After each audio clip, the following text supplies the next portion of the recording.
નમસ્કાર બાળકો, સૌ મજામાં ને? હા પાડજો. હું પૂછું દર વખતે કે મજામાં, તો તમારે હા પાડવી. જુઓ, આપણે વંદાનો અભ્યાસ પૂરો કરી ગયા. હવે જોઈએ દેડકો. દેડકાભાઈને આપણે બધા ઓળખીએ છીએ, અને જેમ અળસિયા વંદામાં ભણ્યા એમ જ દેડકામાં પણ પહેલા બાહ્યાકાર વિદ્યા, પછી જુદા જુદા અંગતંત્રોનો અભ્યાસ કરશું આપણે. તો સૌથી પહેલા દેડકાની વાત કરીએ તો દેડકો આપણે બધાએ જોયો જ છે, પણ એનું નિવાસ સ્થાન ક્યાં છે દેડકાનું? તો કે દેડકો જમીન અને પાણી બંનેમાં રહે, એટલે જ આપણે એને ઉભયજીવી તરીકે ઓળખીએ.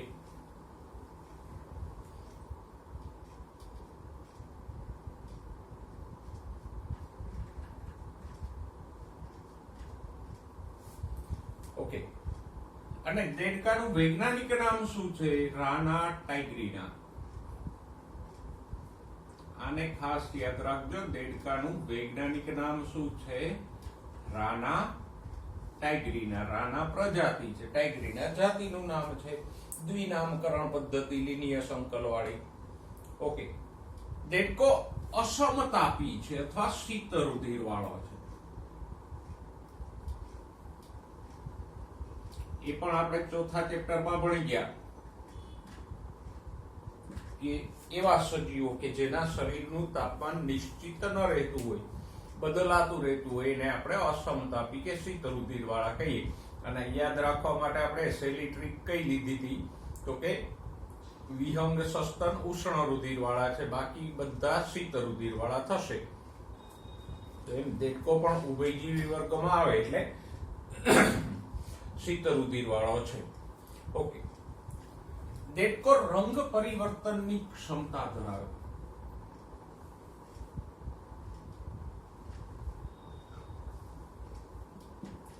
અને આ રક્ષણ માટેનું અનુકૂલન છે. દુશ્મનથી બચવા માટે પોતાની આસપાસના પર્યાવરણ અનુસાર એ રંગ બદલે. જેમ કે ઘાસ વચ્ચે બેઠો હોય તો સેજ લીલાશ પડતો થઈ જાય, જમીન ઉપર હોય તો સેજ ભૂખરા જેવો રંગ ધારણ કરી લે, જેથી કરીને આજુબાજુના પર્યાવરણમાં ભળી જાય અને શિકારીને દેખાય નહીં. એટલે દુશ્મનથી બચવા માટે આમ રંગ પરિવર્તનની ક્ષમતા ધરાવે. પછી દેડકો શીત નિંદ્રા અને ગ્રીષ્મ નિંદ્રા ગાળે. આપણે જોયું છે કે દેડકાઓ ફક્ત આપણને ક્યારે જોવા મળે? ચોમાસા દરમિયાન.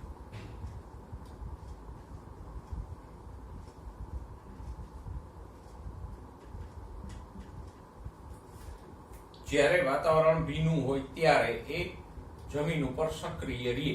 પછી એ પોતાની બધી જ ક્રિયાઓને ધીમી પાડી ચયાપચયની અને જમીનની અંદર જતો રહે સૂકી ઋતુમાં. તો શિયાળા દરમિયાન આમ જમીનની અંદર એ સુષુપ્ત રહે, એને કહેવાય શીત નિંદ્રા. અને ઉનાળા દરમિયાન જમીનની અંદર જે સમયગાળા એને કહેવાય ગ્રીષ્મ નિંદ્રા. તો આમ દેડકો શીત નિંદ્રા અને ગ્રીષ્મ નિંદ્રા જમીનની અંદર ગાળે. અને આ દરમિયાન એ ત્વચા દ્વારા શ્વસન કરે. શીત નિંદ્રા ગ્રીષ્મ નિંદ્રા દરમિયાન એ શ્વાસોશ્વાસ નથી કરતો, પણ ત્વચા દ્વારા એ ઓક્સિજન મેળવે. તો આટલી આપણે દેડકા વિશે સામાન્ય ચર્ચા કરી. હવે જોઈએ દેડકાની બાહ્યાકાર વિદ્યા. બાહ્ય રચનાની દ્રષ્ટિએ દેડકો કેવો હોય? તો કે સૌથી પહેલી વાત, દેડકાની ત્વચા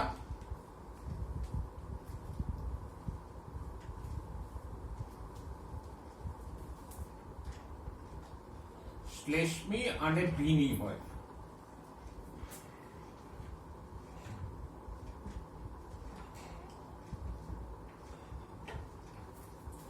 ભીંગડા વગરની હોય.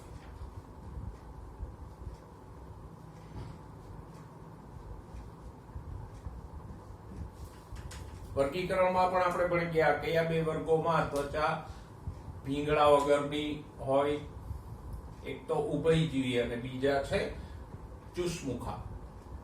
તો દેડકાની ત્વચા કેવી છે? શ્લેષ્મથી આવૃત, ચિકાસયુક્ત, ભીની હોય અને ભીંગડા વગરની હોય. આવી એટલા માટે છે કે દેડકો ત્વચા દ્વારા શ્વસન કરે, એટલે એની ઉપર કોઈ ભીંગડાનું આવરણ હોય તો O2 CO2 ની આપલે ન થાય. સાથે સાથે એ ભીની અને ચીકણી હોય તો જ એમાં ઓક્સિજન દ્રાવ્ય થાય અને એ ઓક્સિજન મેળવી શકે. એટલે આમ દેડકો ત્વચાનો ઉપયોગ શ્વસન સપાટી તરીકે કરે છે, માટે દેડકાની ત્વચા ભીની અને ચીકણી હોય. રંગે કેવો છે દેડકો? તો કે દેડકો પૃષ્ઠ તરફ લીલા રંગની ત્વચા ધરાવે છે.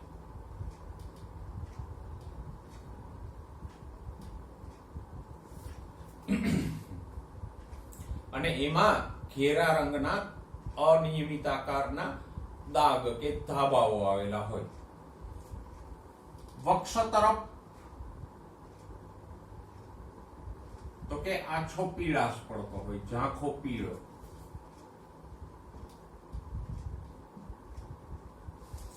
રંગથી તો આપણે પરિચિત છીએ. અગત્યની વાત, દેડકો ક્યારેય મુખથી પાણી પીતો નથી, પણ ત્વચા દ્વારા પાણીનું શોષણ કરી લે. કારણ કે દેડકાની ત્વચા ભીંગડા વિહીન છે, એટલે એ ત્વચા દ્વારા પાણીને શોષી લે, એટલે એને પાણી પીવાની જરૂરિયાત રહેતી નથી. તો આ એક મહત્વની વાત છે કે દેડકો પાણી પીતો નથી, પણ ત્વચા દ્વારા એ પાણીનું શોષણ કરી લે. Okay, next. દેડકાનું શરીર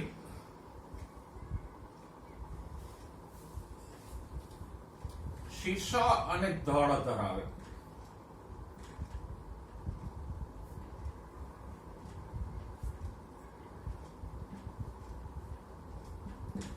પણ પુખ્ત દેડકામાં ગરદન અને પૂંછડીનો અભાવ હોય. દેડકાના ટેડપોલમાં પૂંછડી હશે, પણ પુખ્ત દેડકામાં પૂંછડી નહીં હોય. આમ દેડકાના શરીરમાં ફક્ત બે જ ભાગો હોય, શીર્ષ અને ધડ. આપણામાં શીર્ષ, ગરદન, ધડ હોય. પૂંછડી આમ હોતી નથી. ક્યારેક લક્ષણોમાં પૂંછડી હોય, બાકી પૂંછડી મનુષ્યમાં હોતી નથી. પણ દેડકામાં તો ફક્ત બે જ ભાગો છે, શીર્ષ અને ધડ. ગરદન કે પૂંછડીનો અભાવ છે. ઓકે, મુખની ઉપર એક જોડ નાસિકા છિદ્રો આવેલા હોય.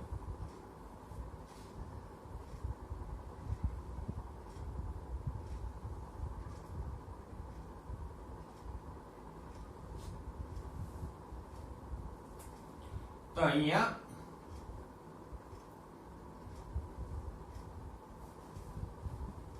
આવા એક જોડ નાસિકા છિદ્રો આવેલા હોય મુખની ઉપરના ભાગે, જેના દ્વારા દેડકો જમીન ઉપર હોય ત્યારે શ્વાસ લઈ શકે. ઓકે, નાસિકા છિદ્રોથી આગળ તરફ જઈએ તો આંખો આવેલી હોય.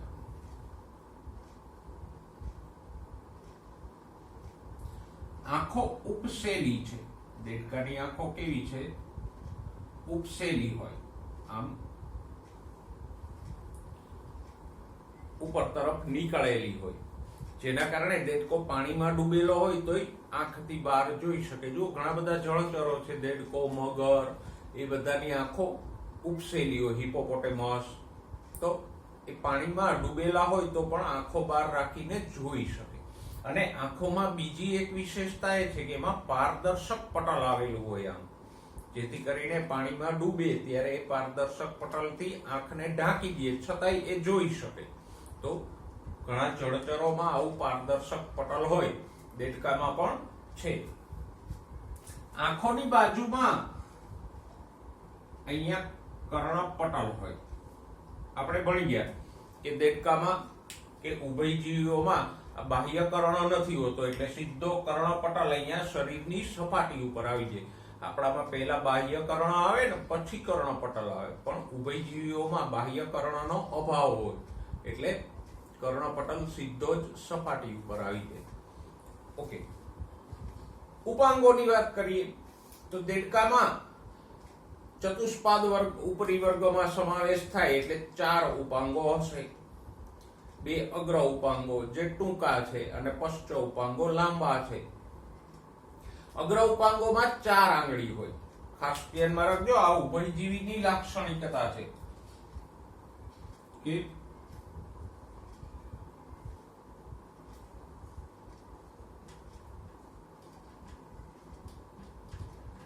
અગ્ર ઉપાંગમાં 4 આંગળી હોય અને પશ્ચ ઉપાંગમાં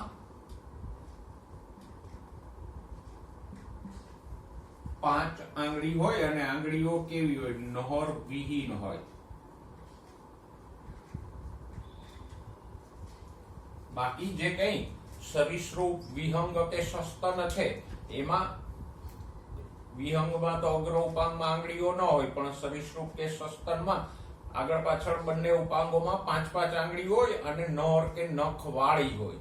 જ્યારે અહીંયા અગ્ર ઉપાંગોમાં 4 આંગળી છે, પશ્ચમાં 5 હોય. આ ઉભયજીવીનું લક્ષણ છે અને આંગળીઓ કેવી હોય? નોર વિહીન હોય. અગ્ર ઉપાંગો ટૂંકા હોય. પશ્ચ ઉપાંગની આંગળીઓ છે એ લાંબી હોય અને પટલથી જોડાયેલી હોય. કારણ કે દેડકો પોતાનો ઘણો બધો સમય પાણીમાં વ્યતીત કરે છે, તો આમ આ લાંબી આંગળીઓમાં વચ્ચે વચ્ચે આમ પડદો હોય. જેમ બતકના પગમાં તમે જોયું હશે કે આંગળીઓની વચ્ચે આમ ત્વચાનો પડદો હોય. આ રીતે એને કારણે પગ હલેસા જેવો થઈ જાય, જેથી કરીને દેડકાને તરવામાં સરળતા રહે. દેડકો પછી બતક વગેરે જલીય પક્ષીઓમાં આવો પશ્ચ ઉપાંગમાં આમ આંગળીઓની વચ્ચે જગ્યા ન હોય, પણ ત્યાં ત્વચા આવેલી હોય એટલે પગ આખો હલેસા જેવો થઈ જાય. ઓકે, તો આ ઉપાંગોની વિશેષતા ધ્યાનમાં રાખજો. આંગળીઓ કયા ઉપાંગમાં કેટલી છે? પશ્ચ ઉપાંગો હલેસા જેવા છે જે તરવામાં ઉપયોગી થાય. નેક્સ્ટ, દેડકામાં લિંગ ભેદ જોવા મળે. નર માદા વચ્ચેના તફાવતો કયા છે મુખ્ય? તો કે નરમાં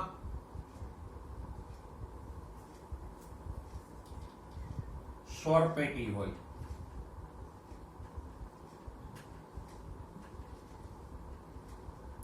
અને મૈથુન ગાદી નામની રચના હોય.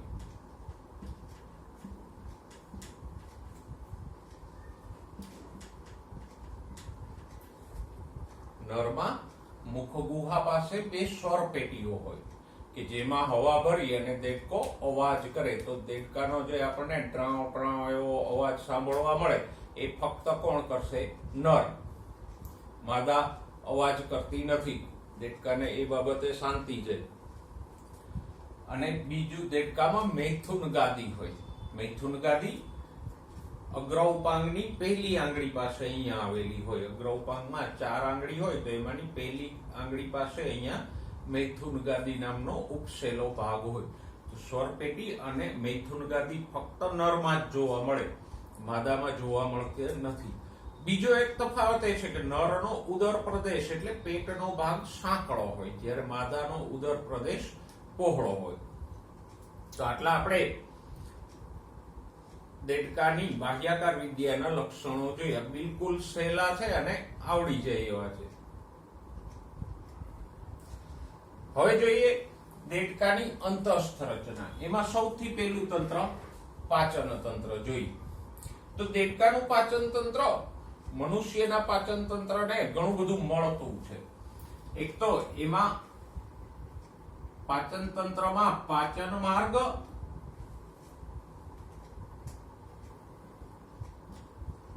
અને પાચક ગ્રંથિઓ આવેલી હોય.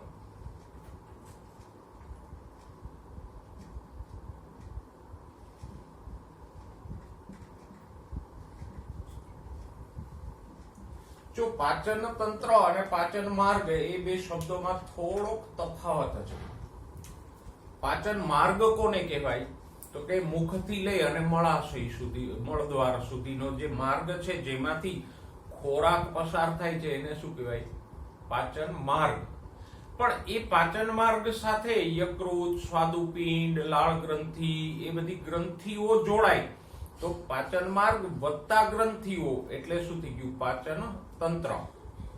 તો પાચન તંત્રમાં આપણે બે ભાગો પાડી શકીએ કે આ એક તો પાચન માર્ગ અને બીજો પાચક ગ્રંથિઓ.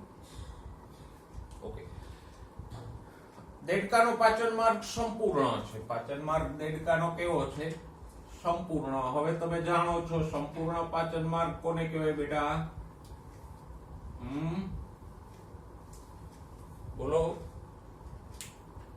તો કે જે મુખ અને મળદ્વાર એમ બંને છેડેથી ખુલતો હોય તો એને સંપૂર્ણ પાચન માર્ગ કહેવાય. તો દેડકામાં સંપૂર્ણ પાચન માર્ગ છે. અને પાચન માર્ગ કેવો છે? સંપૂર્ણ તો છે, સાથે સાથે ટૂંકો છે.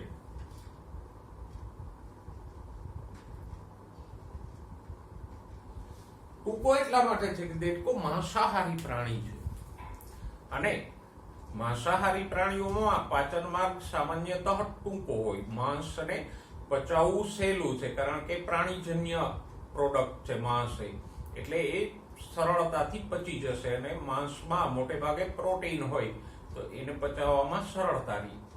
શાકાહારી પ્રાણીઓ છે એને ખોરાક લે તો એમાં બીજા ઘણા બધા વનસ્પતિજન્ય પદાર્થો હોય એટલે એને પચાવવા માટે પાચન માર્ગ લાંબો જોઈએ અને એમાં પાચન ક્રિયા પણ ધીમી થાય. તો અહીંયા સંપૂર્ણ અને ટૂંકો પાચન માર્ગ છે. જીભ કેવી છે દેડકાની? તો કે દ્વિશાખી છે. દેડકાની જીભ કેવી હોય? દ્વિશાખી. આગળથી બે શાખાઓ વાળી. આમ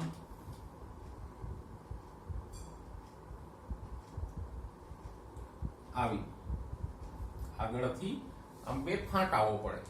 અને બીજી જીભની વિશેષતા એ છે કે જીભ અગ્ર છેડેથી જોડાયેલી. આપણી જીભ અગ્ર છેડેથી મુક્ત છે, પશ્ચ છેડે જોડાયેલી છે. જ્યારે દેડકામાં ઊંધું હોય, આ છેડે જોડાયેલી હોય, આ છેડો મુક્ત હોય એટલે દેડકાની જીભ આમ ખુલે.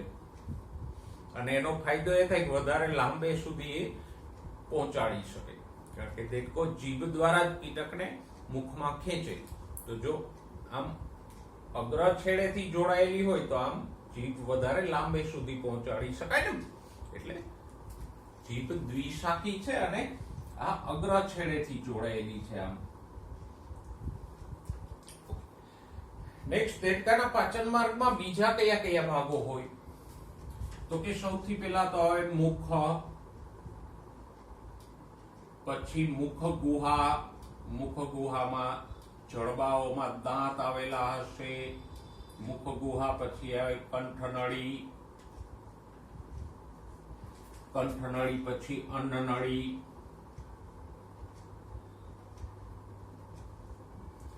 જઠર. એના પછી આવે આંતરડું. એના પછી મળાશય. મળાશય પછી એક ખંડ આવે એને કહીશું અવસારણી. અને અવસારણી પછી આવે અવસારણી દ્વાર. મળદ્વાર ને બદલે અહીંયા શું છે? અવસારણી દ્વાર છે. અવસારણી એને કહેવાય કે જ્યાં મળ, મૂત્ર અને પ્રજનન કોષો ત્રણેય એક જ ખંડમાં ભેગા થતા હોય તો એને શું કહેવાય? અવસારણી. બરાબર. પણ આપણામાં અવસારણી ન હોય, આપણામાં મળાશય અલગ છે અને મૂત્રજનન માર્ગ અલગ છે. તો ધ્યાન રાખજો, અવસારણી કોને કહેવાય? મળ, મૂત્ર અને પ્રજનન કોષો એટલે અંડકોષો, શુક્રકોષો. તો મળ, મૂત્ર અને પ્રજનન કોષો ત્રણેય એક જ જગ્યાએ ભેગા થતા હોય તો એને શું કહેવાય? અવસારણી. મનુષ્ય સિવાય મોટાભાગના પ્રાણીઓ, સસ્તન સિવાય મોટાભાગના પ્રાણીઓ અવસારણી ધરાવે. જ્યારે આપણામાં સસ્તનોમાં મળાશય અને મળદ્વાર અલગ હોય અને મૂત્રજનન માર્ગ અલગ હોય. તો આમ દેડકામાં પાચન માર્ગમાં કયા કયા ભાગો છે? મુખ ગુહા, મુખ ગુહા, કંઠનળી, અન્નનળી, જઠર, આંતરડું, મળાશય, અવસારણી અને અવસારણી દ્વાર છે. આ પાચન માર્ગ થયો. હવે પાચક ગ્રંથિઓ કઈ કઈ છે દેડકામાં? તો કે એક તો યકૃત છે કે જે પિત્તરસનો સ્ત્રાવ કરે.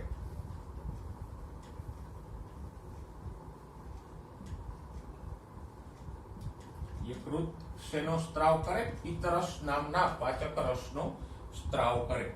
અને આ પિત્તરસ ક્યાં સંગ્રહાય? તો કે યકૃતની બાજુમાં એક પિત્તાશય નામની ગ્રંથ કોથળી જેવી રચના હોય એમાં સંગ્રહાય.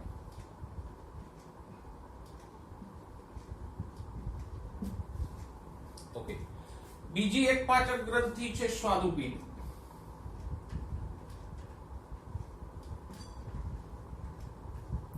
એ સ્વાદુરસનો સ્ત્રાવ કરે.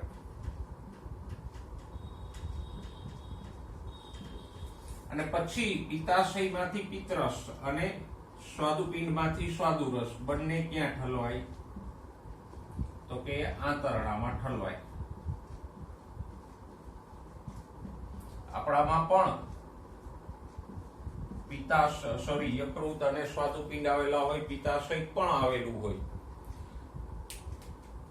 ઓકે, નેક્સ્ટ, આ બે પાચક રસો પિત્તરસ અને સ્વાદુરસ ઉપરાંત જઠર રસનો પણ સ્ત્રાવ થાય કે જે હાઇડ્રોક્લોરિક એસિડ એટલે કે HCl ધરાવે.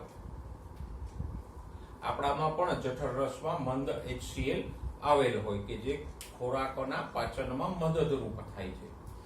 અને જઠરની અંદર જે અર્ધપાચિત ખોરાક બને એને શું કહેવાય? આમપાક. આમપાક એટલે આમ એટલે એસિડ, ખટાશ.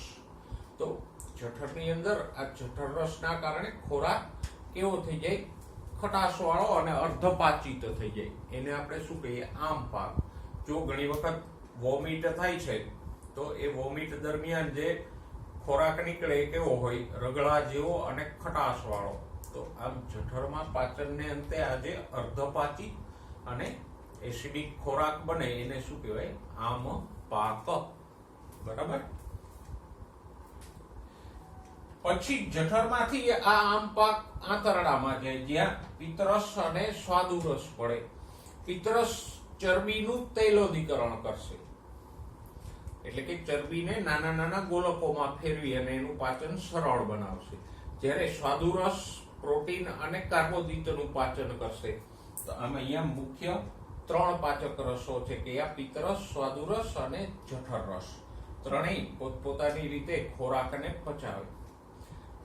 પાચનની અંતિમ ક્રિયા આંતરડામાં થાય અને પછી આંતરડામાં ખોરાક સંપૂર્ણપણે પચી જાય એટલે આંતરડાની દિવાલમાં સૂક્ષ્મ રસાંકુરો હોય. આંગળી જેવા હો, જેવડા નહીં, એકદમ બારીક, ટુવાલમાં જેમ રેસાઓ હોય એવા બારીક રસાંકુરો હોય. એના દ્વારા પચેલો ખોરાક શોષી લેવાય. અને પછી જે અપાચિત ખોરાક વધે એ ઘન સ્વરૂપે ક્યાં જાય? મળાશયમાં, અને ત્યાંથી અવસારણીમાં થઈને અવસારણી દ્વાર દ્વારા નિકાલ પામે. તો આમ દેડકાનું પાચન તંત્ર ઘણી બધી રીતે મનુષ્યને મળતું જ છે. અને આ જે કાંઈ પિત્તરસ દ્વારા તૈલોદીકરણ, હાઇડ્રોક્લોરિક એસિડની વાત કરી, આમપાકની વાત કરી, એ બધું જ મનુષ્યના પાચન તંત્રમાં આપણે ભણશું. હવે દેડકાનું શ્વસન તંત્ર જોઈએ. દેડકો જમીન અને પાણી એમ બંનેમાં શ્વસન કરે. અને આપણે ઉભયજીવી વર્ગના લક્ષણો વખતે પણ એ ચર્ચા કરી ગયા કે ઉભયજીવીઓની એ વિશેષતા છે કે ફક્ત જમીન અને પાણી બંનેમાં રહેતા નથી, પણ બંનેમાં શ્વસન કરી શકે. હવામાંથી ઓક્સિજન મેળવી શકાય અને પાણીમાંથી મેળવી શકે ઓક્સિજન, માછલીઓની જેમ. તો આમ દેડકો માછલીઓની જેમ પાણીમાં ઓગળેલો ઓક્સિજન લઈ શકે અને આપણી જેમ હવામાંથી પણ ઓક્સિજન મેળવી શકે. અને એટલે દેડકો જમીન અને પાણી બંનેમાં શ્વસન કરે છે, માટે જ 3 રીતે શ્વસન કરશે. નંબર 1, ત્વચીય શ્વસન. આપણે હમણાં જ ભણ્યા કે દેડકાની ત્વચા કેવી હોય? ભીંગડા વિહીન, શ્લેષ્મી, ભીની અને ચીકણી હોય. તો એ ઓક્સિજનને પ્રસરણ દ્વારા શોષી લે. અને ત્વચીય શ્વસન બંને જગ્યાએ કરી શકશે, જમીન અને પાણી બંનેમાં. તો ત્વચીય શ્વસન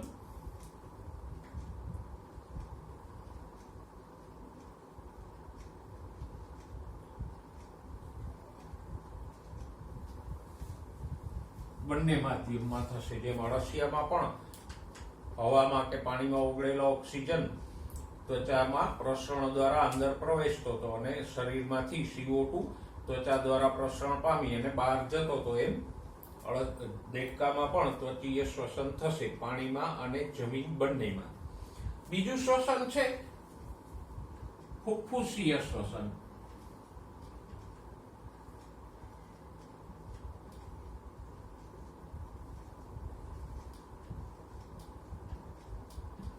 જો ફુફ્ફુસીય છે, ફુસફુસીય નથી. ફેફસા સાથે સંકળાયેલું હોય એના માટે શબ્દ વપરાય ફુફ્ફુસીય કે ફુફ્ફુસ. તો આ શ્વસન ફેફસા દ્વારા થાય છે એટલે ફુફ્ફુસીય શ્વસન કીધું. અને સ્વાભાવિક છે, ફેફસા દ્વારા શ્વસન ફક્ત જમીન પર જ થઈ શકે, પાણીમાં ફેફસા દ્વારા શ્વસન થાય નહીં. તો આપણે પાણીમાં ડૂબેલા રહી શકીએ, બરાબર. અને એના માટે દેડકામાં નાસિકા છિદ્રો, મુખ ગુહા અને શ્વાસ નળી, એક જોડ ફેફસા, આટલા ભાગો આવેલા હોય. કયા? નાસિકા છિદ્રો, પછી મુખ ગુહામાં હવા જાય, ત્યાંથી શ્વાસ નળીમાં અને ફેફસામાં હવા જાય. આ બધાને શ્વસન અંગો કહી. ફેફસા કેવા છે? તો કે ઉરસ ગુહામાં, એટલે છાતીના ભાગે આવેલા હોય, આપણી જેમ જ અંડાકાર હોય અને ગુલાબી રંગના હોય, એક જોડી ફેફસા હોય. તો આપણી જેમ જ દેડકો ફેફસા દ્વારા શ્વસન કરે. ખાસ ગ્રીષ્મ નિંદ્રા અને શીત નિંદ્રા દરમિયાન ત્વચા દ્વારા શ્વસન કરશે, ફેફસા દ્વારા શ્વસન કરશે નહીં, કારણ કે જમીનની અંદર હોય તો પછી શ્વાસ તો ન લઈ શકાય. એ ત્વચા દ્વારા આજુબાજુમાંથી ઓગળેલો ઓક્સિજન લેશે. ત્રીજું શ્વસન છે કંઠનાલીય શ્વસન.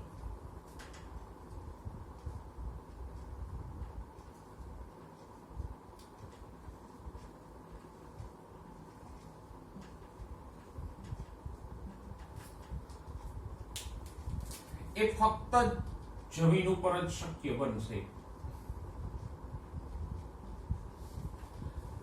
આ ભાગ છે કંઠનળી છે, મુખ ગુહાની પાછળનો આ ભાગ છે એ શું છે? કંઠનળી.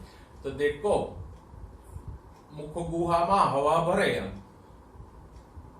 અને આ કંઠનળીની ત્વચા દ્વારા એમાંથી ઓક્સિજન શોષાઈ જાય અને CO2 મુક્ત થઈ જાય. આપણામાં એવી વ્યવસ્થા નથી, પણ દેડકાને એ સુવિધા છે કે આ કંઠનળીની અંદરની ત્વચા દ્વારા ઓક્સિજન મેળવે અને CO2 ગુમાવી શકે. દેડકો 3 રીતે શ્વસન કરે. કઈ 3 રીતે? ત્વચીય, ફુસફુસીય, ફુફ્ફુસીય અને કંઠનાલીય શ્વસન કરે. એમાંથી ત્વચીય શ્વસન ખાસ જમીન અને પાણી બંનેમાં થાય. ગ્રીષ્મ નિંદ્રા અને શીત નિંદ્રા દરમિયાન પણ ત્વચીય શ્વસન જ થાય. બાકીના બે છે એ જમીન ઉપર જ થશે, પાણીમાં થશે નહીં. તો આપણે દેડકાના શ્વસન તંત્રની વાત કરી. હવે જોઈએ દેડકામાં પરિવહન તંત્ર, અથવા તો જેને આપણે રુધિરાભિસરણ તંત્ર કહીએ એ. દેડકામાં પરિવહન તંત્ર કેવું છે? તો કે બંધ પ્રકારનું છે. બંધ પ્રકારનું હવે તો આપણને ખબર છે કે બંધ પ્રકારનું પરિવહન તંત્ર કોને કહેવાય? જેમાં રુધિર હૃદય અને રુધિર વાહિનીઓની અંદર જ વહેતું હોય તો એને આપણે બંધ પ્રકારનું કહીએ. અને પૂર્ણ વિકસિત છે, એક સરસ મજાનું વિકસિત હૃદય હોય અને આખા શરીરમાં રુધિર વાહિનીઓ એટલે ધમનીઓ અને શિરાઓનું જાળું પથરાયેલું હોય. પરિવહન તંત્રમાં શેનો સમાવેશ થાય? તો કે નંબર 1 હૃદય, નંબર 2 રુધિર વાહિનીઓ એટલે કે ધમનીઓ, શિરાઓ અને રુધિર કેશિકાઓ, અને નંબર 3 રુધિર તો હોય જ ને, કારણ કે પરિવહન જ એનું કરવાનું છે, તો પછી પરિવહન તંત્રનો એક તો મુખ્ય હિસ્સો છે.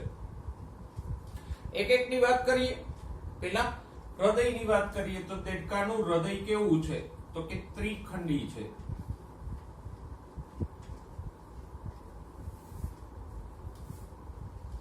ત્રિખંડી 3 ખંડો કયા છે? તો કે 2 કર્ણક અને 1 ક્ષેપક છે. આપણામાં ચતુષ્ખંડી હૃદય હોય, 2 કર્ણક અને 2 ક્ષેપક વાળું. ગુડ.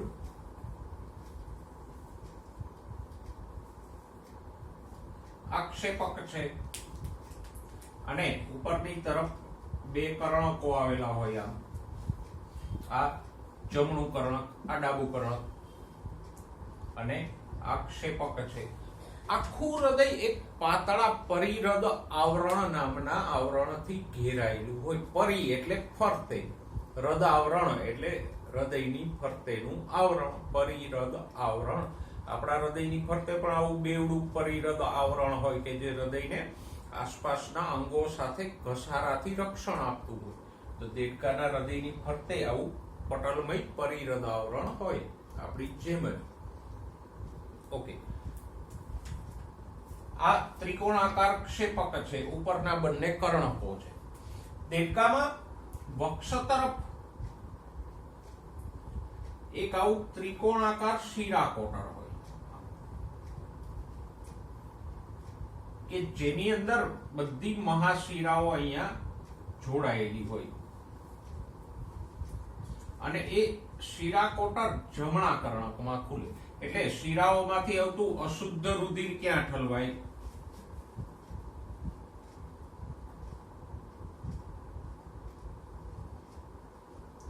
અહીંયા જમણા કર્ણક. શિરાકોટરમાં થઈ અને આ જમણા કર્ણકમાં ઠલવાશે. જ્યારે ફેફસા અને ત્વચામાંથી આવતું શુદ્ધ રુધિર ક્યાં ઠલવાય?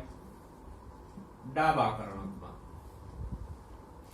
પણ હવે અહીંયા ક્ષેપક એક જ છે એટલે આ બંને કર્ણકોમાંથી રુધિર ક્યાં જશે? ક્ષેપકની અંદર. અને પછી ક્ષેપક શેમાં ખુલે? તો કે એક શંકુ ધમનીમાં ખુલશે. ક્ષેપકમાંથી એક શંકુ ધમની નીકળે, એમાં રુધિર જાય અને પછી આખા શરીરમાં જાય. અમુક ત્વચામાં જાય, થોડું રુધિર ફેફસામાં જાય, બાકીનું બીજા અંગોમાં જશે. તો આમ દેડકામાં જમણા કર્ણકમાં અશુદ્ધ રુધિર આવે, ડાબા કર્ણકમાં ત્વચા અને ફેફસામાંથી શુદ્ધ રુધિર આવે. પણ ક્ષેપકમાં બંને ભેગા થઈ જાય એટલે દેડકામાં મિશ્ર રુધિરનું વહન થશે. શુદ્ધ અને અશુદ્ધ ક્ષેપકમાં ભેગા થઈ ગયા, કારણ કે ક્ષેપક એક જ છે. આપણામાં 2 ક્ષેપક હોય. 2 ક્ષેપક હોવાનો ફાયદો શું થાય? તો કે જમણા ક્ષેપકમાં અશુદ્ધ રુધિર જાય અને ફેફસામાં જાય. ફેફસામાંથી રુધિર ડાબા ક્ષેપકમાં આવે જે શુદ્ધ હોય અને ડાબા ક્ષેપકમાંથી શરીરમાં જાય અને પાછું જમણા કર્ણકમાં આવે. તો આપણામાં 2 ક્ષેપકો છે એટલે શુદ્ધ અને અશુદ્ધ રુધિર જુદા જુદા જ રહેશે, કે મિશ્ર નહીં થાય. જ્યારે અહીંયા એક જ ક્ષેપક છે એટલે શુદ્ધ અશુદ્ધ મિશ્ર થઈને પરિવહન પામશે. તો આમ દેડકામાં મિશ્ર રુધિરનું પરિવહન થાય. સમજાઈ ગયું બરાબર? ઓકે. આગળ જઈએ. દેડકામાં 2 નિવાહિકા તંત્રો પણ હોય. કયા હોય? તો કે યકૃત નિવાહિકા તંત્ર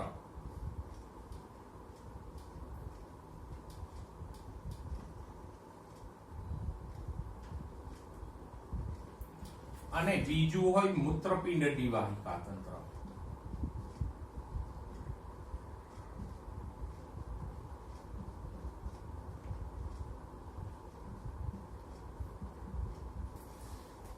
હવે નિવાહિકા શિરા કે નિવાહિકા તંત્ર એટલે શું?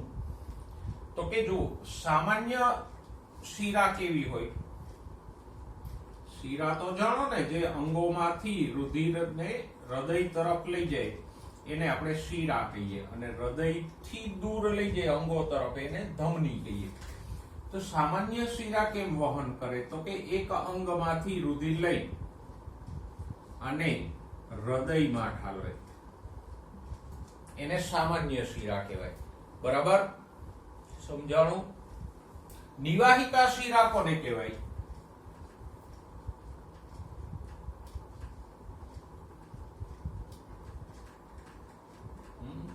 નિવાહિકા શિરા કેને કહેવાય?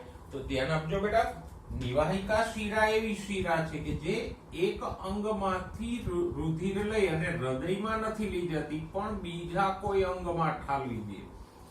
તો એવી શિરા કે જે એક અંગમાંથી રુધિર એકઠું કરી અને બીજા કોઈ હૃદય સિવાયના કોઈ અંગમાં ઠાલવી દે તો એને શું કહીએ આપણે? નિવાહિકા શિરા. બરાબર? તો દેડકામાં આવા બે નિવાહિકા શિરા તંત્રો છે. એક છે યકૃત નિવાહિકા શિરા તંત્ર. એક તો કે પાચન માર્ગમાંથી રુધિર લઈ અને યકૃતમાં ઠાલવી દે, હૃદયમાં નથી પહોંચાડતું. અને બીજું છે મૂત્રપિંડ નિવાહિકા શિરા. એ પશો ઉપાંગો અને પશો ભાગોમાંથી રુધિર લઈ અને ક્યાં ઠાલવી દે? મૂત્રપિંડમાં ઠાલવી દે.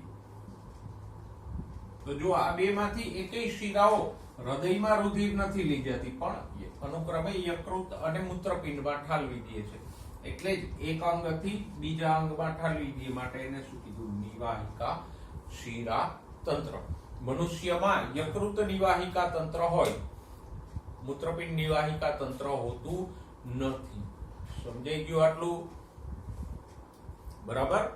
તો દેડકામાં આપણે હૃદયની વાત કરી, રુધિર વાહિનીઓની વાત કરી કે ધમનીઓ શિરાઓ હોય પણ રુધિર વાહિનીઓમાં વિશેષતા શું છે? તો કે આ બે વિશિષ્ટ રુધિર વાહિનીઓ છે, યકૃત નિવાહિકા શિરા અને મૂત્રપિંડ નિવાહિકા શિરા. બરાબર. હવે વાત કરીએ રુધિરની. તો દેડકામાં આપણી જેમ જ સરસ મજાનું લાલ રંગનું રુધિર હોય જેની અંદર એરિથ્રોસાઇટ એટલે રક્તકણો આરબીસી, લ્યુકોસાઇટ એટલે શ્વેતકણો ડબલ્યુબીસી. જો આ નામ યાદ રાખજો, રક્તકણ અને આરબીસી કહેવાય એ આપણને ખબર છે પણ સૈદ્ધાંતિક ભાષામાં એને ઇરિથ્રોસાઇટ કહેવાય. શ્વેતકણોને ડબલ્યુબીસી વ્હાઇટ બ્લડ કોર્પ્યુસ્કલ કહેવાય એ ખબર છે પણ સૈદ્ધાંતિક રીતે શ્વેતકણોને લ્યુકોસાઇટ કહેવાય. તો રક્તકણો હોય, શ્વેતકણો હોય, રુધિર કણિકાઓ પણ આપણી જેમ આવેલી હોય. પણ એક મહત્વની વાત ખાસ ધ્યાન રાખજો, દેડકાના રક્તકણો કોષ કેન્દ્ર યુક્ત હોય. આપણા રક્તકણોમાં કોષ કેન્દ્ર ના હોય.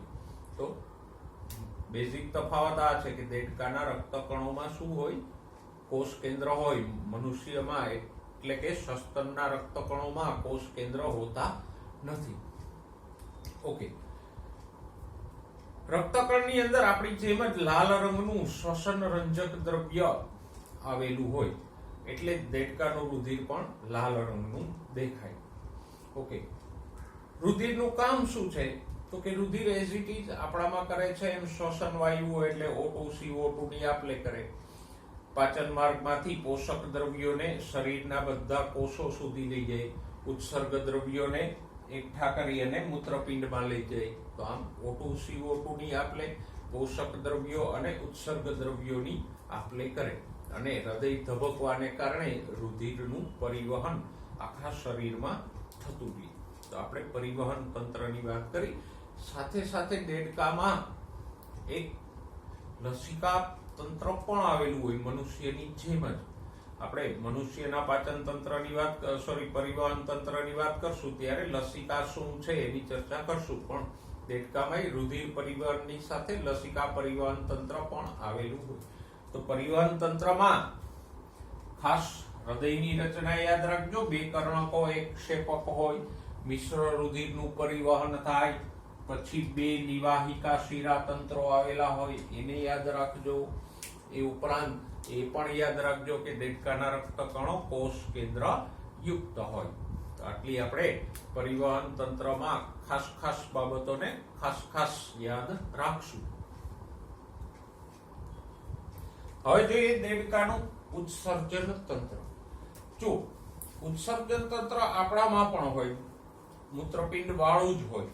પેલા એ કે ઉત્સર્જન એટલે શું? તો કે નક્કામાં દ્રવ્યોનો નિકાલ થાય એને ઉત્સર્જન કહેવાય. પણ સામાન્ય ઉત્સર્જન તંત્રમાં આપણે કયા નકામા દ્રવ્યો ગણીએ છીએ? નાઇટ્રોજન યુક્ત નકામા દ્રવ્યો.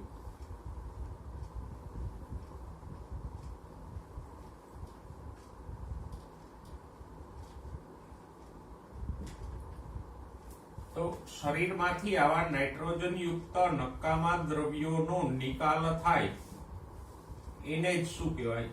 ઉત્સર્જન. અને આ નાઇટ્રોજન યુક્ત નકામા દ્રવ્યોનો નિકાલ કરતા તંત્રને જ શું કહેવાય? ઉત્સર્જન તંત્ર. હવે આ નાઇટ્રોજન યુક્ત નકામા દ્રવ્યો આવ્યા ક્યાંથી? તો કે પ્રોટીનમાંથી.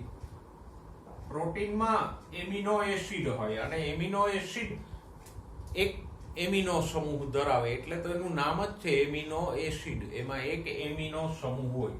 તો પ્રોટીનનો એકમ કયો છે? એમિનો એસિડ નામનો અણુ. કયો છે? Amino acid. અને આ એમિનો એસિડમાં એક એમિનો સમૂહ હોય.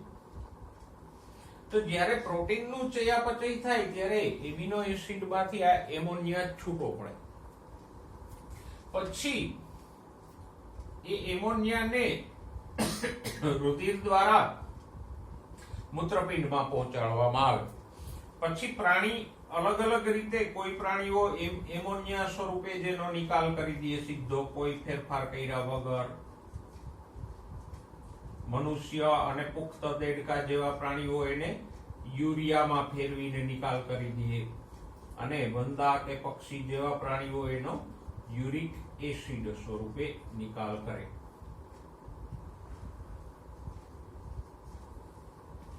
તો આમ શરીરમાં પ્રોટીનના ચયાપચય દરમિયાન એમિનો એસિડમાંથી આ જે નાઇટ્રોજન યુક્ત એમોનિયા છૂટો પડે એ આ નાઇટ્રોજન યુક્ત નકામું પદાર્થ છે અને એના નિકાલની પ્રક્રિયાને શું કહેવાય? ઉત્સર્જન. સાથે સાથે ઉત્સર્જન તંત્ર દ્વારા જલ નિયમન એટલે પાણીના પ્રમાણનું પણ નિયમન થાય. બીજા વધારાના પદાર્થો હોય એનો પણ નિકાલ થાય. પણ મુખ્ય એમાં શું નિકાલ થાય? આ નાઇટ્રોજન યુક્ત નકામા દ્રવ્યોનો. દેડકાના ઉત્સર્જન તંત્રમાં શું શું હોય? કયા કયા અંગો હોય? તો કે એક જોડ મૂત્રપિંડ,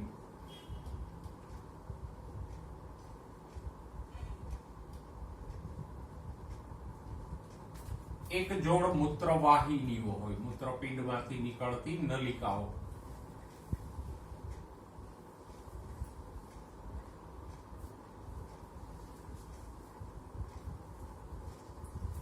એક મૂત્રાશય હોય જેમાં મૂત્રવાહિનીઓ મૂત્રને ઠાલવે. અને એક અવસારણી હોય જેના દ્વારા મૂત્રનો આગળ નિકાલ થઈ જાય. આ ઉત્સર્જન તંત્રમાં એક જોડ મૂત્રપિંડ, મૂત્રવાહિનીની એક જોડ, એક મૂત્રાશય અને એક અવસારણીનો સમાવેશ થાય. એમાં ઉત્સર્ગ અંગ કયું છે? મુખ્ય ઉત્સર્ગ અંગ કયું કહેવાય? મૂત્રપિંડ. આ તો બધા વહન માટેની નલિકા કે માર્ગ છે. જો મૂત્રપિંડો કેવા છે? વાલ આકારના. વાલનું બીજ જોયું છે? એક બાજુથી અંતર્ગોળ હોય, બીજી બાજુથી બહિર્ગોળ. તો મૂત્રપિંડ દેડકાના કેવા છે? આવા વાલ આકારના. રંગે કેવા છે? તો કે ઘેરા લાલ રંગના, ડાર્ક રેડ કલરના, સહેજ બ્રાઉનિશ. ક્યાં આવેલા હોય? તો કે કરોડ સ્તંભની બંને બાજુ, આ પૃષ્ઠ તરફ. આગળ આંતરડાઓ ને એ હોય, એની પાછળ તરફ કરોડ સ્તંભની બે બાજુ એ મૂત્રપિંડ આવેલા હોય.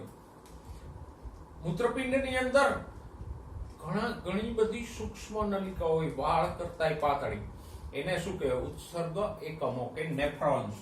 તો મૂત્રપિંડની અંદર શું હોય? સૂક્ષ્મ નલિકાઓ હોય, એને કહેવાય ઉત્સર્ગ એકમ. મનુષ્યમાં ઉત્સર્ગ એકમો અને એની કાર્ય પદ્ધતિ આપણે સવિસ્તાર જોઈશું. અને આ ઉત્સર્ગ એકમો છે એ જ ઉત્સર્જનનું કામ કરે. રુધિરમાંથી એમોનિયા, યુરિયા કે યુરિક એસિડને છૂટો પાડવાનું કામ કોણ કરશે? આ ઉત્સર્ગ એકમો. ઓકે, આગળ જાવ તો મૂત્રપિંડમાંથી એક એક મૂત્રવાહિની નીકળે. અને નરમાં એ મૂત્ર જનન વાહિની સ્વરૂપે ફેરવાય, કારણ કે મૂત્ર વાહિની દ્વારા મૂત્રનું તો વહન થાય, સાથે સાથે શુક્રકોષોનું વહન થાય. માદામાં બંને અલગ હોય, અંડકોષોનું વહન કરતી અંડવાહિની જુદી હોય અને મૂત્રવાહિની જુદી હોય. એટલે માદામાં અંડવાહિની અને મૂત્રવાહિની અલગ અલગ હોય. નરમાં એક જ નલિકા શુક્રકોષો અને મૂત્ર બંનેનું વહન કરે, એટલે એને શું કહીશું? મૂત્ર જનન વાહિની. તો નરમાં મૂત્ર જનન વાહિની હોય, માદામાં ફક્ત મૂત્રવાહિની હોય, અંડવાહિની જુદી હોય. તો આ મૂત્રવાહિની કે મૂત્ર જનન વાહિની મૂત્રપિંડમાંથી નીકળી અને ક્યાં ખુલે? ઔસારણીમાં. ઔસારણીમાંથી મૂત્રાશયમાં જાય અને પછી આગળ એનો નિકાલ થઈ જાય. તો ઔસારણીની સાથે એક પાતળું દ્વિખંડીય મૂત્રાશય જોડાયેલું હોય. ઓકે, ખાસ દેડકો યુરિયા ત્યાગી છે. દેડકો આ એમોનિયાને યુરિયામાં ફેરવીને નિકાલ કરે. પણ હા, પુખ્ત દેડકો અહીંયા બરાબર યાદ રાખજો, ટેડપોલ એમોનિયા સ્વરૂપે નિકાલ કરે. એટલે દેડકાનો ટેડપોલ એમોનિયા ત્યાગી છે, પણ પુખ્ત દેડકો યુરિયા ત્યાગી છે. તો આપણે દેડકાના ઉત્સર્જન તંત્રની ચર્ચા અહીંયા પૂરી કરી. હવે જોઈએ દેડકામાં સહનિયમન. પહેલા તો એ કે સહનિયમન એટલે શું? તો કે શરીરના બધા અંગોનું નિયંત્રણ અને સંકલન થાય, એને શું કહેવાય? સહનિયમન. આપણા બધા અંગોને એક સાથે નિયમન કરી અને ચલાવે એવું તંત્ર આપણામાં કયું છે? તો આપણે જાણીએ છીએ ચેતાતંત્ર એક આપણું પરિચિત છે, કે જે શરીરના બધા અંગોનું નિયમન કરે અને એનું સંકલન રાખી અને કાર્ય કરાવે. પણ સહનિયમન કરતા તંત્રો દેડકામાં અને મનુષ્યમાં બે હોય છે. કયા બે હોય છે? એકથી આપણે પરિચિત છીએ, ચેતાતંત્ર. પણ બીજું સહનિયમન કરતું તંત્ર છે અંતઃસ્ત્રાવી તંત્ર, જેના દ્વારા વિવિધ પ્રકારના અંતઃસ્ત્રાવો ઉત્પન્ન થાય અને એ અંતઃસ્ત્રાવો પણ આપણા અંગો અને કાર્યોનું સહનિયમન કરવામાં મદદરૂપ થાય. તો ખાસ ખ્યાલમાં રાખજો, સહનિયમન કરતા બે તંત્રો છે, અંતઃસ્ત્રાવી તંત્ર અને ચેતાતંત્ર. દેડકામાં અંતઃસ્ત્રાવી તંત્ર દ્વારા અંતઃસ્ત્રાવોનું નિર્માણ થાય. અંતઃસ્ત્રાવી તંત્રમાં કઈ કઈ ગ્રંથિઓ છે? તો કે અંતઃસ્ત્રાવી તંત્રમાં વિવિધ પ્રકારની ગ્રંથિઓનો સમાવેશ થાય. કઈ? તો કે સૌથી પહેલા તો પિટ્યુટરી ગ્રંથિ, પછી થાઇરોઇડ, પેરાથાઇરોઇડ ગ્રંથિ,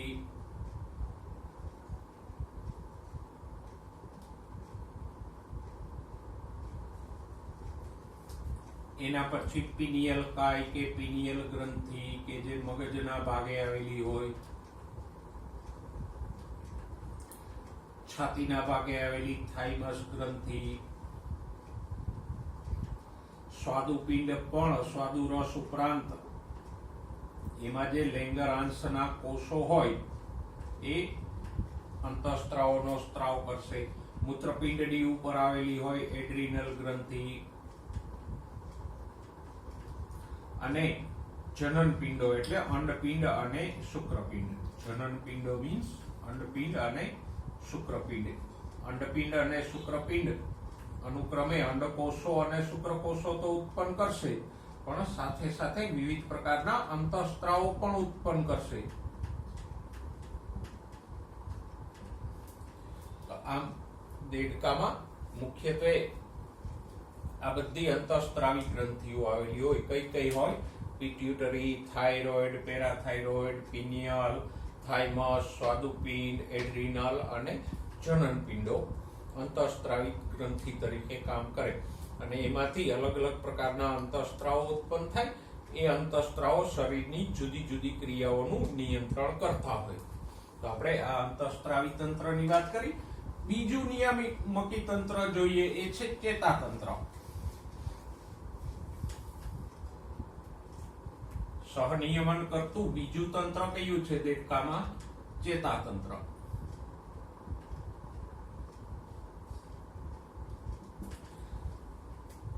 ચેતાતંત્રના આપણે વિવિધ ભાગો પાડી શકીએ. કયા? તો જોઈએ જરા જુઓ. દેડકામાં ચેતાતંત્રમાં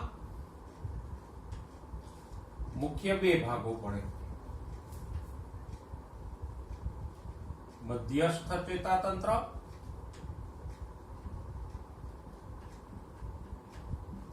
અને પરિવર્તી ચેતાતંત્ર. જો આ મનુષ્યમાં પણ આમ જ હશે આ ભાગો.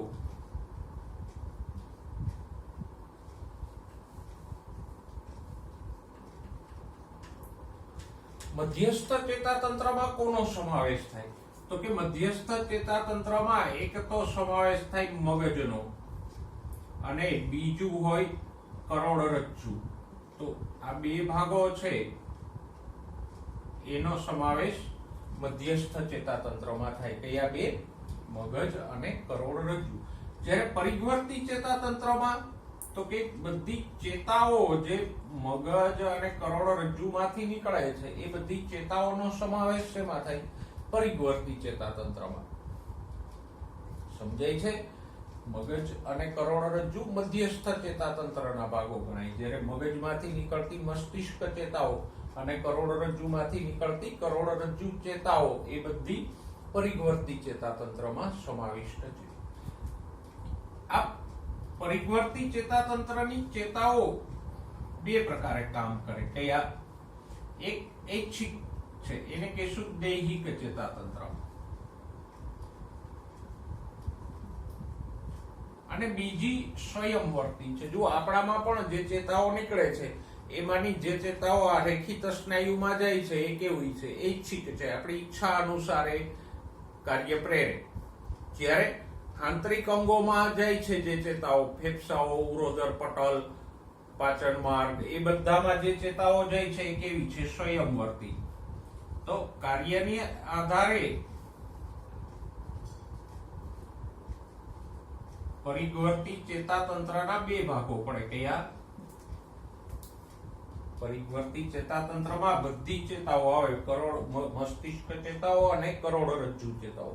પણ કાર્યના આધારે એને બે ભાગમાં વહેંચી શકીએ. જે ચેતાઓ ઐચ્છિક રીતે કાર્ય કરે છે એટલા ભાગને શું કહેશું? દૈહિક ચેતાતંત્ર. અને જે ચેતાઓ સ્વયંવર્તી રીતે કામ કરે છે એને કહેશું સ્વયંવર્તી ચેતાતંત્ર.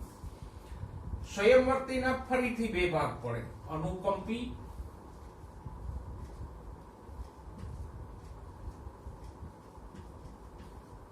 અને પરાનુકંપી ચેતાતંત્ર.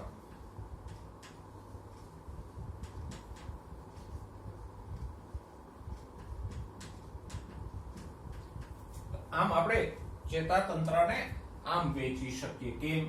મધ્યસ્થ અને પરિવર્તી બે ભાગો પડે. મધ્યસ્થમાં બે અંગો આવે, મગજ અને કરોડરજ્જુ.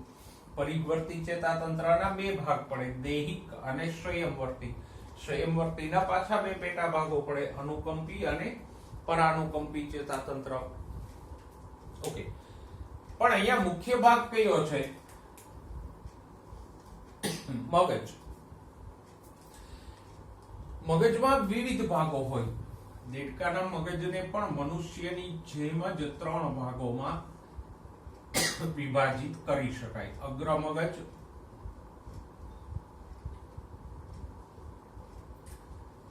મધ્ય મગજ અને પશ્વ મગજ. આપણે અહીંયા પેલા આ ચેતાતંત્રના ભાગોને યાદ રાખો, અનુકંપી પરાનુકંપી સુધીના.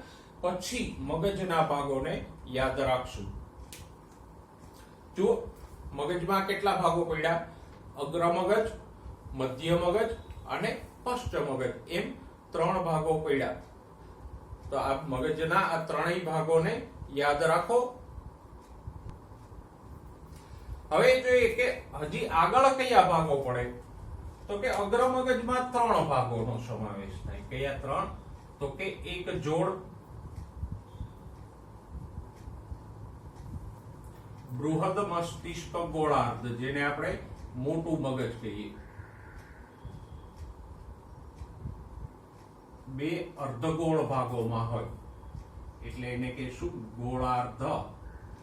તો એક જોડ બૃહદ મસ્તિષ્ક ગોળાર્ધ, એક જોડ ધ્રાણ પિંડો હોય જે ગંધ પારખે. ધ્રાણ એટલે ગંધ.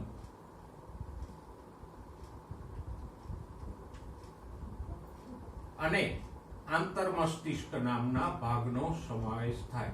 તો બૃહદ મસ્તિષ્કમાં અગ્ર મગજમાં કયા કયા ભાગોનો સમાવેશ થાય છે? એક જોડ બૃહદ મસ્તિષ્ક ગોળાર્ધો, એક જોડ ધ્રાણ પિંડો અને આંતરમસ્તિષ્ક.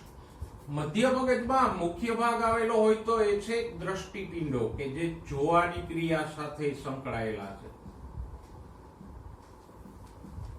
અને પશ્ચિમ મગજમાં અનુમસ્તિષ્ક જેને આપણે નાનું મગજ કહીએ એ, અને બીજો એક ભાગ હોય લંબમજ્જા, એનો સમાવેશ થાય. તો આ રીતે આપણે અહીંયા પહેલા ચેતાતંત્રના ભાગો જોયા અને પછી મગજના ભાગો જોયા. મનુષ્યમાં પણ સેમ આ જ રીતે વિભાજન થશે ચેપ્ટર નંબર 21 માં. એટલે આને આમ યાદ રાખજો, એ પણ બે ભાગમાં. પહેલા જે બ્લુ પેન થી લખેલું છે એ ચેતાતંત્રના ભાગો જોઈ લ્યો, અનુકંપી પરાનુકંપી સુધી, અને પછી ગ્રીન પેન થી બતાવ્યા છે એ મગજના ભાગોને યાદ રાખો. એટલે સરસ રીતે તમને યાદ રહી જશે. ઓકે, હવે આ જે લંબમજ્જા છે એ આગળ લંબાઈને શેમાં ફેરવાઈ જાય? કરોડરજ્જુમાં. તો મગજનો એક ભાગ છે લંબમજ્જા, અને લંબમજ્જાથી નીચેના ભાગે શું લંબાયેલો હોય? કરોડરજ્જુ. અને કરોડરજ્જુ એક ખોપરીના છિદ્રમાંથી બહાર આવે. ઓકે, હવે મગજના સ્થાનની જરા વાત કરી લઈએ. મગજ ક્યાં હોય? શીર્ષની અંદર. આ જે ખોપરીના હાડકાથી બંધ પેટી જેવી રચના બને છે એને શું કહેવાય? મસ્તિષ્ક પેટી. તો આ જે મસ્તિષ્ક પેટી છે એની અંદર મગજ રક્ષાયેલું હોય, અને એ મસ્તિષ્ક પેટીના તળિયે અહીંયા એક છિદ્ર હોય. દેડકામાં પણ એ છિદ્રમાંથી કરોડરજ્જુ લંબાઈને બહાર આવે. ઓકે, તો આટલી દેડકાના ચેતાતંત્ર અને એના ભાગોની વાત કરી. હવે દેડકાના સંવેદી અંગોની વાત કરીએ. અને નોટમાં આજ પ્રમાણે મુદ્દાસર નોંધી લેજો.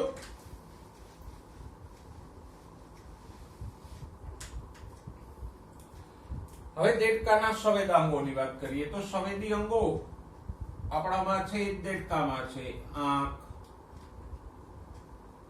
પછી કાન, ત્રણ સંવેદના એટલે કે ગંધની સંવેદના, સ્પર્શ અને સ્વાદ.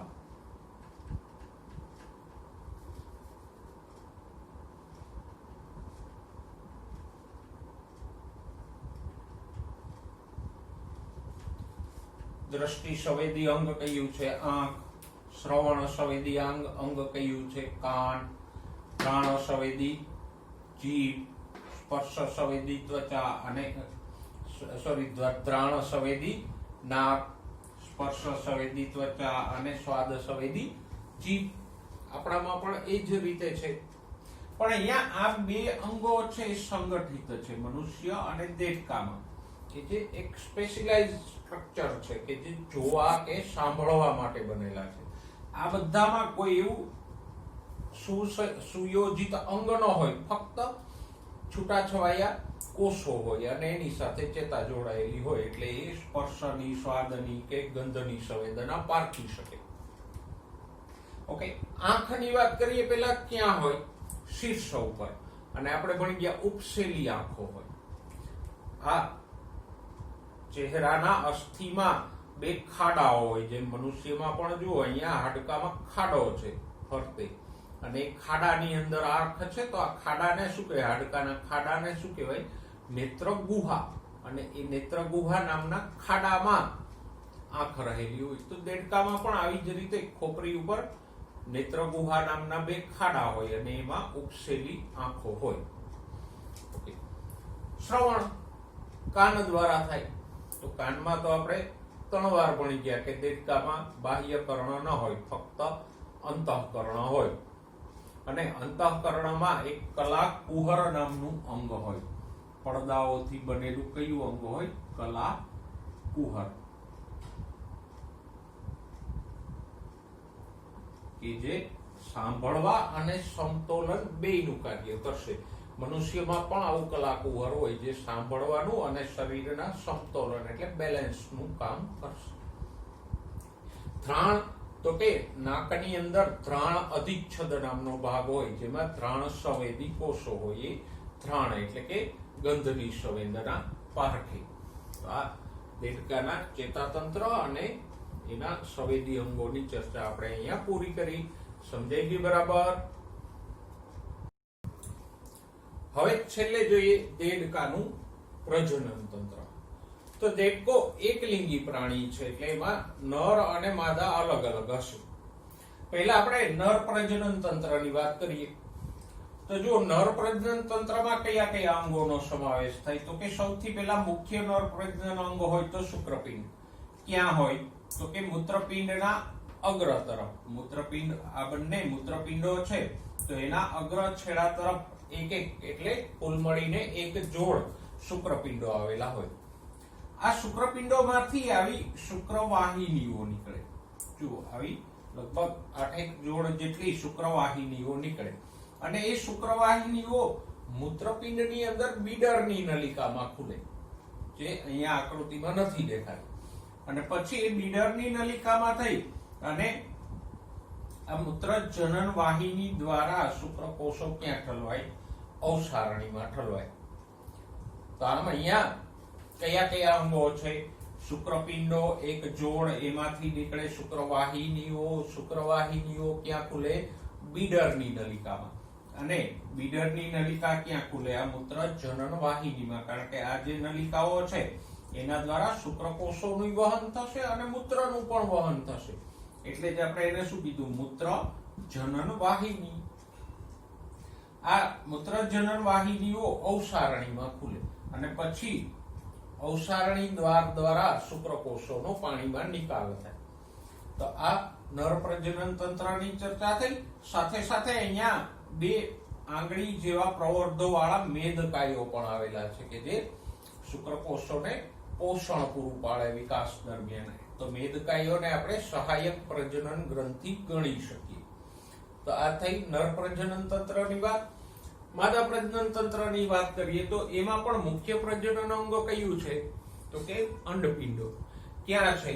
તો કે એ મૂત્રપિંડની ઉપર જ છે, શુક્રપિંડની જેમ જ, ફક્ત શુક્રપિંડો થોડા ઉપર તરફ છે, અગ્ર છેડા તરફ. અંડપિંડો થોડા નીચે તરફ છે. તો એક જોડ અંડપિંડો મુખ્ય માદા પ્રજનન અંગ છે. પણ એની સાથે અંડવાહિની જોડાયેલી નથી. અહીંયા જો આ અંડવાહિની આપણે જોઈ શકીએ કે અંડપિંડ સાથે જોડાયેલ નથી. જેમ અહીંયા શુક્રવાહિનીઓ જોડાયેલી છે એવું નથી. અંડવાહિની એની બાજુમાં રહેલી છે. તો અંડપિંડમાંથી જે કઈ અંડકોષો છૂટા પડે એ દેહ જળમાં તરતા તરતા ક્યાં જાય? અંડવાહિનીમાં. અને અંડવાહિનીઓ ક્યાં ખુલે છે? અવસારણીમાં. જો પાછું યાદ કરાવી દો, અવસારણી કોને કીધી હતી? તો કે જ્યાં મળ, મૂત્ર અને પ્રજનન કોષો ત્રણેય ઠલવાતા હોય એ ભાગને શું કહેવાય? અવસારણી. જો આ આંતરડું છે તો અહીંથી મળ આવશે, અહીંથી પ્રજનન કોષો એટલે અંડકોષો કે શુક્રકોષો આવશે અને મૂત્ર પણ અહીંયા જ આવશે. તો ત્રણેય મળ, મૂત્ર અને પ્રજનન કોષો ત્રણેય અહીંયા ભેગા થાય છે એટલે આ ભાગને શું કહીશું? અવસારણી.